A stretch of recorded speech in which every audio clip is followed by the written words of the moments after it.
जब एक फल ने राजा को बना दिया बैरागी।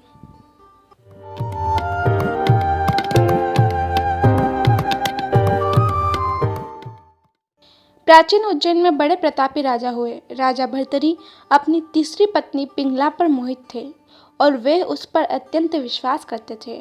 राजा पत्नी मोह में अपने कर्तव्य को भी भूल गए थे। उस समय उज्जैन में एक तपस्वी गुरु गोरखनाथ का आगमन हुआ। गोरखनाथ राजा के दरबार में पहुंचे।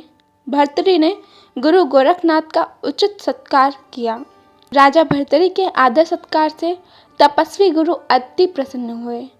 प्रसन्न होकर गुरु गोरखनाथ ने राजा को एक अमर फल दिया और कहा कि यह खाने से वह सदैव जवान बने रहेंगे, कभी बुढ़ापा नहीं आएगा और सदैव सुंदर बने रहेंगे। यह चमत्कारी फल देकर गुरु गोरखनाथ वहां से चले गए। राजा ने फल लेकर सोचा कि उन्हें जवानी और सुंदरता की क्या आवश्यकता है।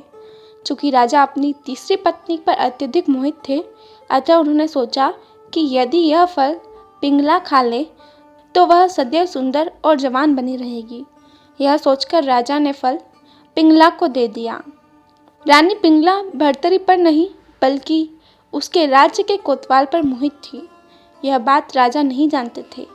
जब राजा ने वह चमत्कारी फल रानी को दिया तो रानी ने सोचा कि यह फल यदि कोतवाल खाएगा तो वह लंबे समय तक जवान बना रहेगा।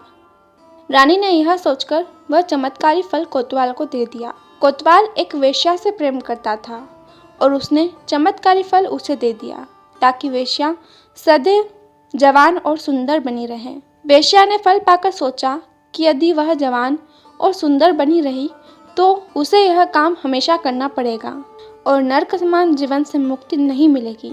इस फल की सबसे ज़्यादा ज़रूरत हमारे राजा को है।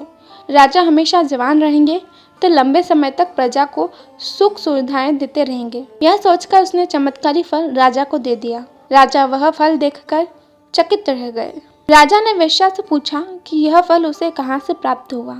वेश्या ने बताया कि यह अमर फल उसे कोतवाल ने दिया है। राजा भर्तरी ने तुरंत कोतवाल को बुलाया और सख्ती से पूछने पर कोतवाल ने बताया कि यह फल उसे रानी पिंगला ने दिया है।